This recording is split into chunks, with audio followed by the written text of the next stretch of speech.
The town of Bitter Creek had seen its fair share of storms, but none like the one that blew in on a quiet Thursday afternoon. A storm made not of wind or rain, but of memory, regret, and an old love long buried. Mara Whelan stood behind the counter of the dry goods store she now ran alone. The widow's black dress had faded to a dull charcoal, worn more from work than mourning. Her late husband, James, had been gone 2 winters now, claimed by fever, not violence, though it had left its scars all the same. The bell above the door jingled, a nervous sound in the silence.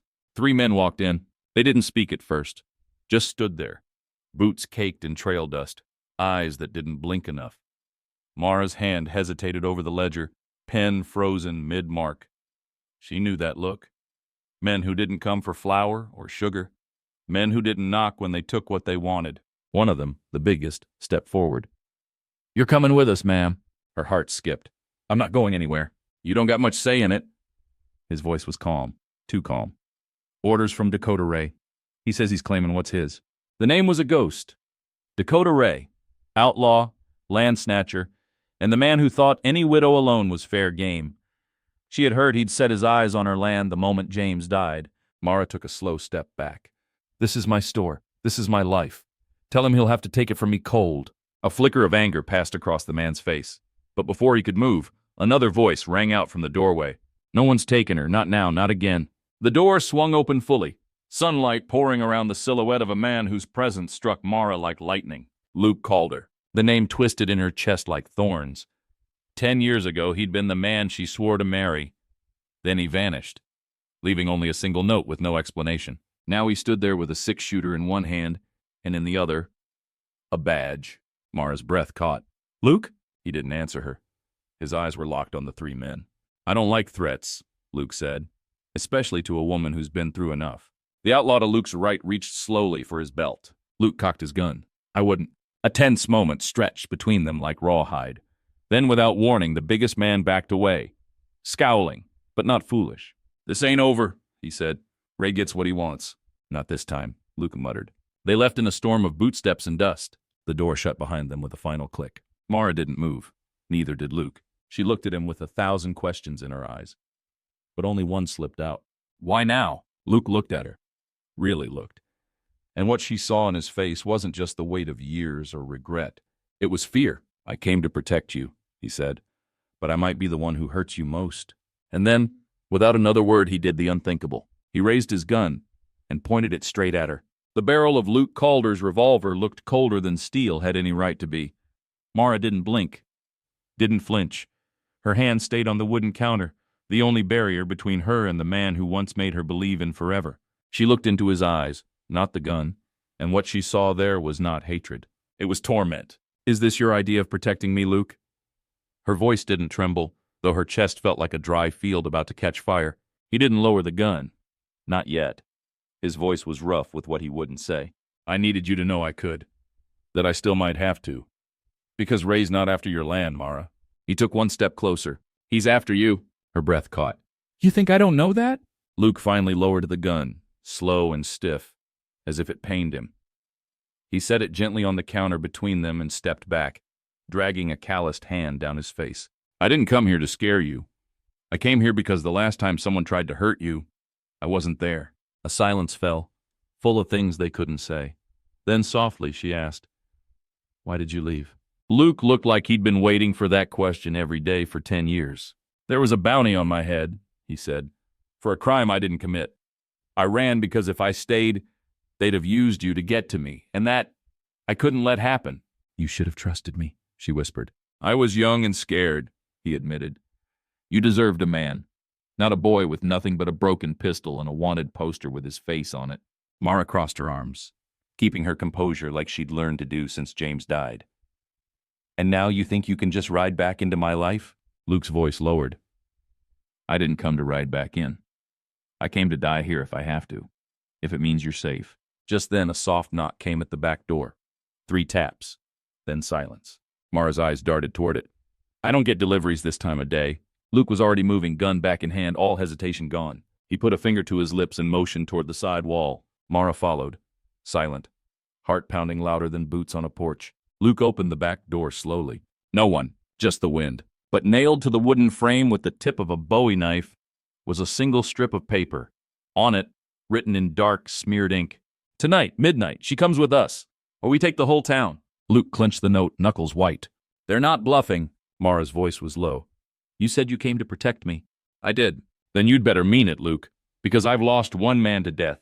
She met his eyes, fierce and unshaken. "I won't lose another to cowardice." The sun bled into the horizon like a wound as Bitter Creek braced for night. Word of the threat hadn't reached the townsfolk yet, but it would. And when it did, fear would follow fast on its heels. Inside the Whelan store, Luke moved with quiet urgency, checking the windows, reinforcing the doors, setting a second rifle near the counter. He'd done this before. In war, in law, in outlaw days he didn't talk about. But it had never felt like this before. Because this time, it wasn't about revenge or justice. It was about Mara. Mara sat by the oil lamp, wrapping bandages, grinding her own fear into the routine of preparation.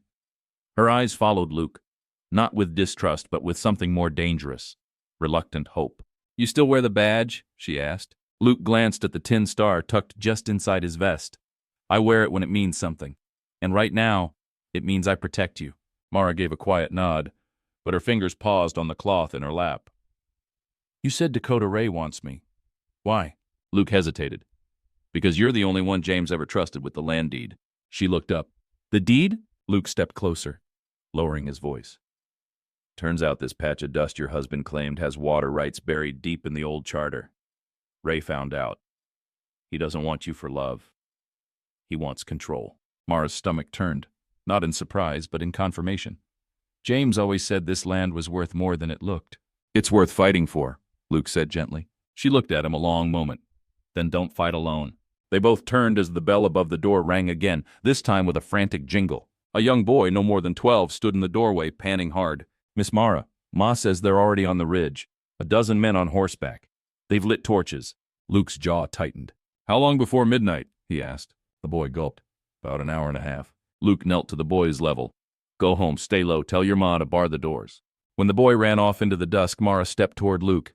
"They're trying to scare us." "It's working," he admitted, but only for a second. Then his voice hardened. "But fear isn't what decides what kind of people we are. What we do next, that's what matters." Mara looked at the rifle on the counter. Her hand hovered over it. "I haven't fired one of those since James got sick."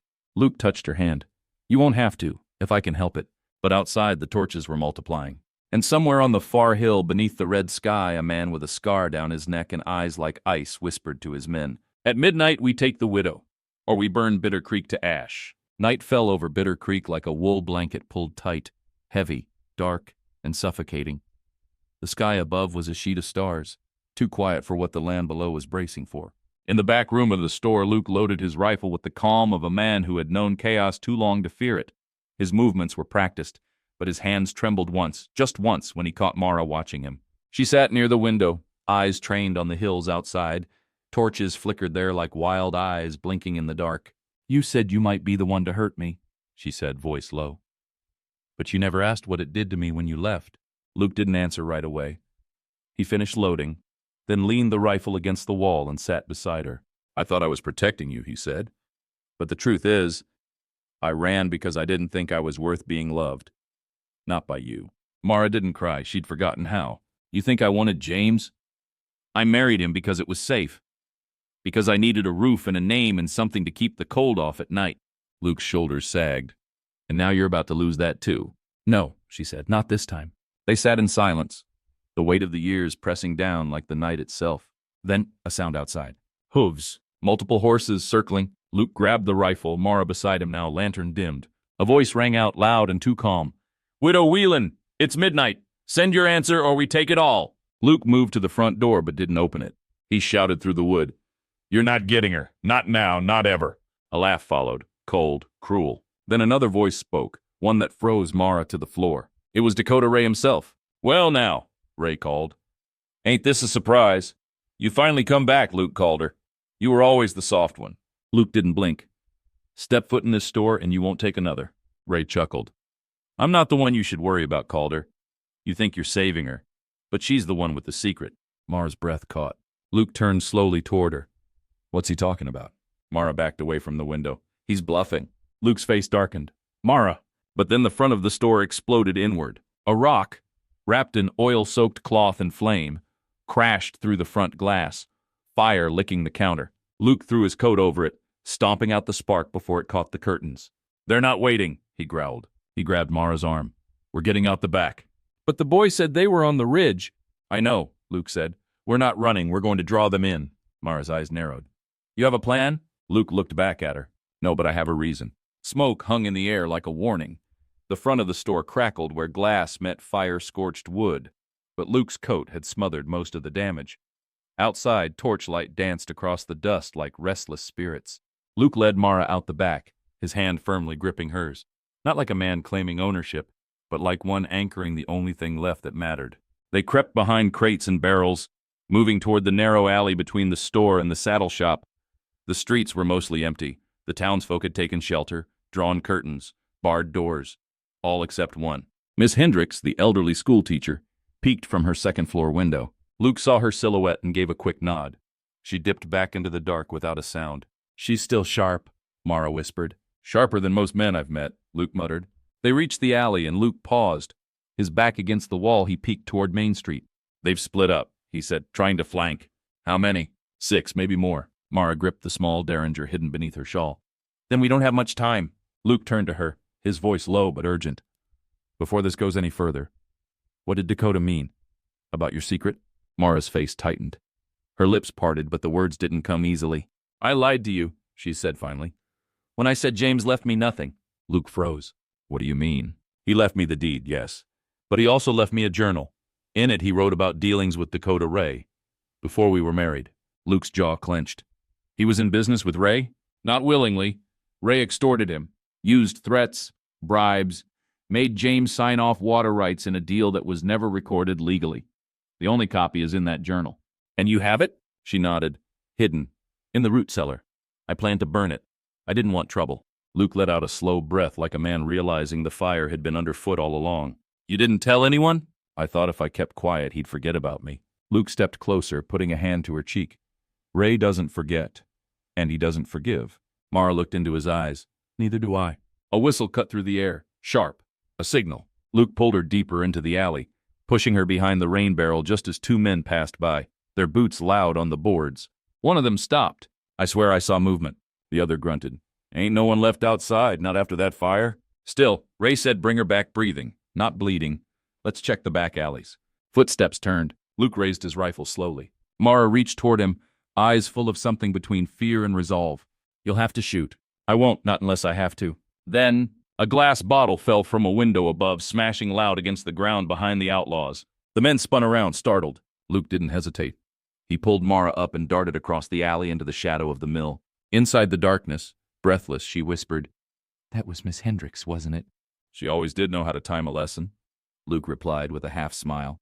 But the smile didn't last. They were out of time, and Mara knew it. Her secret had bought her nothing but war.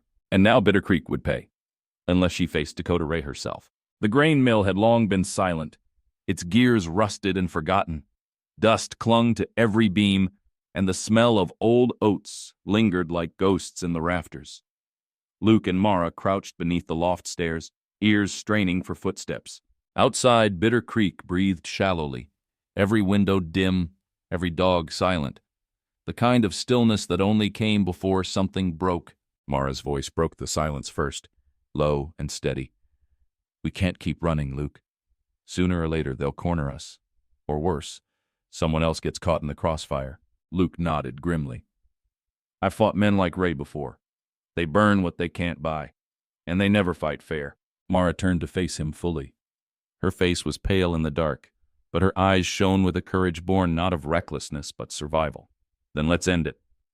Then Luke's brow furrowed. "What are you saying?" "I'll give myself up." His hands shot out, gripping her arms. "No, absolutely not!" "I'm not doing it to surrender," she said calmly. "I'm doing it to draw him in. You said he wants that journal? I'll hand it to him." Luke blinked. "It's not safe." "It's not supposed to be," Mara said. "But it's the only way to bring him out of the dark." Luke looked at her as if he were seeing her for the first time. Not just a widow trying to survive, but a woman who'd stood in fire before and knew how to walk through it without burning. "What's your plan?" he asked. "I'll meet him, alone, in front of the church." "That's suicide." "No," she said, "that's bait." She reached into the folds of her dress and pulled out a small leather-bound book, edges frayed. "This is what he wants. He thinks I'm just a pawn." Luke looked down at the journal, then up at her. "And if he doesn't come alone?" "You'll be there, with the others." He hesitated. "Others?" She nodded. "Miss Hendricks, the pastor, Sheriff Lane. He's old, but his aim's still good. The townspeople, they've been quiet too long." Luke exhaled, the weight of it deep. "So we give him what he wants. Then we take back what's ours." "At midnight," Mara said, eyes locked on his, "we stopped being hunted." Midnight came like a trial. The town square was cloaked in fog and moonlight. Mara stood alone beneath the church bell tower, her black shawl wrapped tight. The journal was clutched in both hands like a Bible. From the dark, hooves approached. Dakota Ray emerged, calm as a preacher, his long coat sweeping the ground, a pistol on each hip. "Well now," he said, voice smooth as oil, "ain't this a picture? Widow Whelan, brave and trembling." Mara didn't move. "You said you wanted the journal." Ray dismounted slowly, never breaking eye contact. "I said I wanted you, the land, and anything else your husband left behind." She held the journal out. "Take it, but after that you leave." Ray walked forward, and then paused. He wasn't stupid. "You're not alone, are you?" Mara tilted her head. "No one ever really is." From the rooftops, a sharp click echoed, the sound of a rifle being cocked. Ray's hand hovered near his hip. Luke's voice rang out from the shadows. "That's close enough." More figures stepped from the alleys. Sheriff Lane, Miss Hendricks, 2 ranchers, a stable hand with a pitchfork. Ray chuckled darkly. "So this is your army?" "It's not the size that matters," Mara said. "It's what we're fighting for." Ray's eyes flicked to the journal, then back to Mara. And just as he took one more step, Luke stepped from the bell tower's shadow and leveled his rifle. "Drop your weapons, Dakota." But Ray didn't drop them. He turned slowly and reached for his holster. Time slowed. Dakota Ray's hand moved toward his holster, fingers twitching like a rattlesnake poised to strike. The tension in Bitter Creek Square was so thick it felt like you could slice it with a dull blade. Everyone waited for the crack of gunfire. Everyone but Mara. She stepped forward. "No." One word, quiet but firm. Her voice cut through the fog sharper than any bullet could. Ray paused, his hand still inches from steel. "You plan to stop me with words, widow?" "I plan to stop you with the truth," she said. From her shawl, she pulled not the journal, but a single torn page, worn at the edges, the ink faded but legible under the moonlight. "This is the page James wrote when he realized what kind of man you were. The page where he confessed that you threatened his life. And mine." Ray's eyes narrowed. "You think that's going to scare me?" "No," she said, "but the fact that Sheriff Lane read it might." Lane stepped forward, old rifle in hand. "And I've got 4 townsfolk ready to swear on the good book it's his handwriting." Ray laughed. "You think this town matters? That you matter?" He turned to Luke. "She's lying, you know. She was part of it. She knew everything James did. She didn't tell you because she was in on it." Luke didn't flinch. "I know when a man's lying. And I know when a woman spent too many years carrying someone else's guilt." Ray snarled. "She'll lie to you, Calder, like she lied to him, like she'll lie to every man she's ever needed." Luke stepped closer, rifle steady. "She doesn't need any man, that's what makes her strong." Ray's hand jerked toward his pistol. Mara screamed, "No!" But the shot never came, because Luke never pulled the trigger. Instead, the rifle fired from above. The preacher's son, on the roof of the mercantile, had taken the shot. Luke didn't. The bullet struck the ground inches from Ray's boot, a warning, not a kill. Ray froze, realizing he'd just lost every advantage. He looked around. The town square was full now. People had come out, holding rifles, pitchforks, torches. Quiet folk, tired of being afraid. Ray raised both hands. "Well," he said bitterly, "ain't this a picture?" Luke stepped forward and disarmed him, tossing the pistols to the dirt. "You're done, Ray. You leave Bitter Creek. You don't look back." Ray's eyes lingered on Mara one last time, but she didn't flinch. She was no longer the frightened widow standing behind a counter. She was the storm he didn't see coming. "You should have stayed gone, Calder," Ray hissed. Luke leaned in close. "And you should have never come for her." Ray was led away by Lane and the townsfolk, silent but seething. When the square finally emptied, Mara and Luke stood in the stillness, both breathing like they'd just crossed a desert. She turned to him. "You didn't shoot." Luke lowered his eyes. "Didn't need to." "You were ready, though." "I was ready to protect you," he said, "not to become him." Mara looked at him, long and full of everything they hadn't had time to say. Then softly she said, "Come back with me, to the store." Luke hesitated, then nodded once. "I'm not running anymore." They walked through the dark together, 2 people who had both lost things to the past, trust, time, love, but who now, maybe, had a second chance. And that night, in the heart of Bitter Creek, something returned that had been gone for far too long. Hope! The next morning, Bitter Creek woke to a different kind of silence. One not born of fear, but of peace. For the first time in months, maybe years, folks stepped out of their homes, not to count damage, but to check on neighbors. The sun rose steady over the rooftops, warming faces that had grown used to shadows. Inside the Whelan store, Mara stood behind the counter once more, but everything felt different. She wasn't just surviving, she was rebuilding. Luke sat at the corner table, nursing a hot cup of coffee and watching her move like she belonged. Because she did. And maybe, just maybe, so did he. "I don't know what you put in this," he said, raising the tin cup, "but it tastes like someone finally made coffee instead of paint water." Mara smirked. "You were always dramatic." "I was always in love," he said softly, so only she could hear. Her hand paused over the ledger. It wasn't the words that got her. It was how he said them, like they'd never stopped being true. She closed the ledger, walked to him, and sat across the table. "You should know something," she said, brushing her fingers along the edge of her cup. He leaned in slightly. "I'm listening. When James died, I wasn't just grieving him. I was grieving who I thought I was supposed to become. The safe wife. The quiet woman. But that was never really me." Luke nodded slowly. "I know. I was angry at you for a long time," she admitted. "Not just for leaving, but for making me believe I needed someone to save me." His face fell. "I never wanted that." "I know that now," she said gently. "Because the only man I want beside me is the one who sees me as I am. Not as someone to rescue, but someone to fight beside." Luke didn't say anything right away. He reached across the table, resting his hand over hers. "I'm not perfect, Mara. I never was. But I swear to you, whatever life we have left, I won't waste a single day of it." They sat like that for a moment, two worn hearts mending at the seams. Then the door opened, and little Benji, the boy who'd warned them, ran in holding a wooden box. "Ms. Whelan, Mr. Calder, Pa says the town's holding a supper tonight. Says you both better be there. Says everyone owes you." Mara laughed, a sound that hadn't touched the ceiling in too long. "We'll be there," she said, "and tell your pa he can't forget the cornbread this time." As Benji ran back out, Luke leaned back in his chair. "So," he said, "what happens now?" Mara smiled. "Now?" she said, looking around the store. The shelves, the morning light, the door that still stood after the storm. "Now we live the life we were meant to, one day at a time, together." Luke stood and offered her his hand, not as a cowboy or lawman, but as a partner. And as she took it, they both stepped into a future where love wasn't something to run from or fight for. It was something to build with both hands side by side. 3 years later, the church bell in Bitter Creek rang twice one warm spring morning, once for celebration and once for change. The town had grown, slowly but surely. A new barn stood behind the livery. Miss Hendricks had finally retired, though she still corrected everyone's grammar from her rocking chair. And the mill had started turning again, this time by the hands of townsfolk who worked together. And just outside town, on a small piece of land that once sparked a near war, stood a newly painted sign. "Whelan and Calder, Mercantile and Ranch Supply." Inside, shelves lined with goods and warmth welcomed anyone who stepped through. A little girl with wild dark hair and her mother's strong eyes ran barefoot through the store, her laughter echoing between barrels of flour and bolts of fabric.